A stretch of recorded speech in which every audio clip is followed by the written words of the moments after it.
It was 1978, and Tomohiro Nishigado, God, I know I gotta be spelling that wrong, he invented Space Invaders. Now, Space Invaders was invented and marketed by the Taito Corporation. And it was 1978. I was 7 years old. Now, we didn't see one yet. We didn't see this Taito Corporation version. What we saw was the Midway version. It was marketed and manufactured in the United States by Midway. By the time it made its rounds to my small town in West Virginia, it was made by Midway. Now, this version, it has the screen this way on the cocktail machine. The Midway version had a larger screen and its players sat at each end on that way.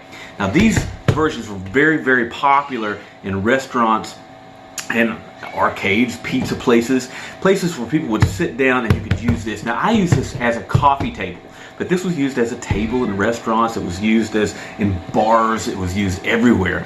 And they're really, really, I don't know why we've went away from having a glass table with a game inside of it. I think that's a fantastic idea myself. I don't know why that hasn't made a comeback. But now retro gaming, you see in Walmart and places like that, they're bringing back these retro games and these retro arcade consoles.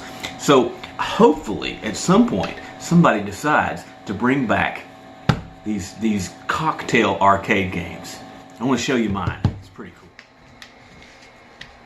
Got some player controls on this side. And then for your second player, you're going to come around and you got some player controls on this side.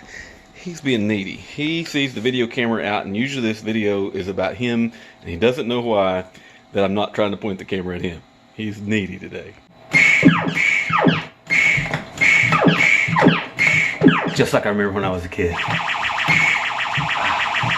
I've lost some chops. There's the old motherboard. You're gonna get shocked with it. An old CRT display. This thing is history right here. It is history. There's the coin mechanism. Tilt. It still had a thing, I guess if you hit it too hard, it tilts it. It's gonna take your money. Neat. So I would sit and I would play this thing for hours on end. I mean hours. I would play this thing after school. I would play this thing on the weekend. I would beg my dad to take me and play this with me every chance we got. So if we got some quarters, if I got some quarters in allowance, we were going to the arcade and we were going to play some Space Invaders. And it was like, there was a leaderboard on the Midway version. Right here where it just says high score on this version. There was a leaderboard. And that leaderboard, you could put whatever name you wanted to put. So having your name on the top of the leaderboard on the Space Invader in my hometown made you a superstar. A funny story about that. So I thought, he is just so needy. I thought that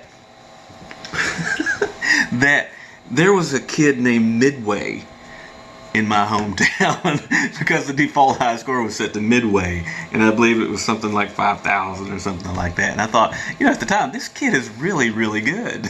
But every time they would unplug the machine and plug it back in, it would default to Midway. So anyway, I hope you guys enjoyed a look at my coffee table. And just, you know, if you like my videos, like and subscribe.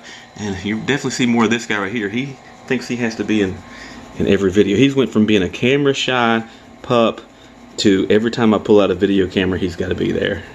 So in Walmart right now, they got the Rampage Midway Classics arcade game. First thing I noticed, it's a little bit smaller than I would expect. To be honest with you, it feels a little cheap, but it's $299, and they've got one for Galaga, Galaxian, and Street Fighter, so it's pretty cool. I would like Street Fighter. I beat her, so that's alright. That's all that matters. You really did. I didn't know what I was doing. Yeah, yeah. I'm a millennial.